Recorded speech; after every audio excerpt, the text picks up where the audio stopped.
War 2 Kohli ఈ రెండు భారీ సినిమాలు రిలీజ్ కు ముందు ఎంత హైప్ తెచ్చుకున్నాయో రిలీజ్ అయ్యాక అంతే స్థాయిలో నెగటివ్ రెస్పాన్స్ తెచ్చుకున్నాయి. ఎన్టీఆర్, హృతిక్ రోషన్ హీరోలుగా నటించిన వార్ 2 కు అయాన్ ముఖర్జీ దర్శకత్వం వహించగా రజనీకాంత్ కోహ్లీకి లోకేష్ కనగరాజ్ డైరెక్షన్ లో తెరకెక్కింది. అయితే రెండు సినిమాలు మొదటి 4 రోజులు బాగానే వసూలు రాబట్టాయి.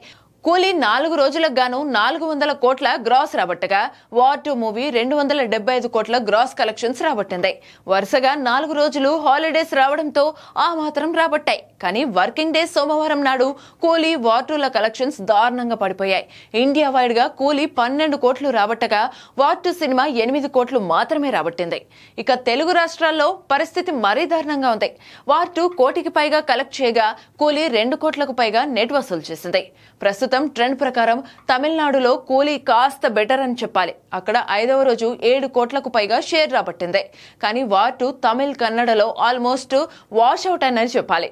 ఇక ఓవర్సీస్ లోనూ 2 సినిమాలు హ్యూజ్ డ్రాప్ అయ్యాయి. ఈ లెక్కన చూస్తే ఈ సినిమాల థియేటర్ రన్ ఆల్మోస్ట్ ముగిసినట్టే. 2 సినిమాలు నష్టాలతోనే క్లోజింగ్ అవ్వబోతున్నాయి. కానీ కూలీ కంటే వార్ 2 కి ఎక్కువ నష్టాలు వచ్చేలా ఉన్నాయి. ఈ సినిమా హిందీలో ఓ మోస్తరుగా పర్ఫామ్ చేస్తున్నప్పటికీ తెలుగు, తమిళ్లో భారీ లాస్ చూసేలా ఉంది.